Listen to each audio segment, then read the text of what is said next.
Hindi lahat ng taong dumating sa buhay mo ay mananatili sa iyo hanggang dulo. Yung iba, tatambay lang ng panandalian. Tapos, bigla na lang mang iiwan. Pero huwag mo nang isiping maghabol. At huwag mo nang ipagsiksikan pa yung sarili mo. Pabayaan mo na siya.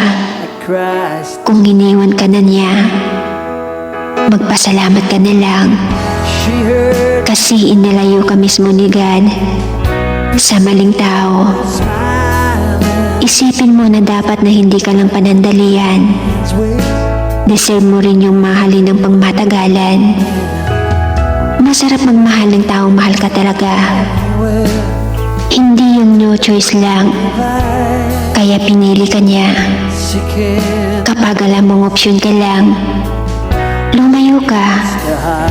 Kapag alam mong panakip-butas ka lang, bumitaw ka na.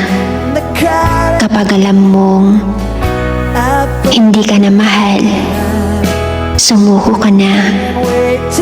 Huwag kang sumagal kapag alam mong talo ka. Kasi ang pagmamahal, hindi ito isang laro. Huwag kang mag-stay sa taong hindi intensyon manatili sa iyo. Tandaan mo, hindi muro lang maghabol sa maling tao.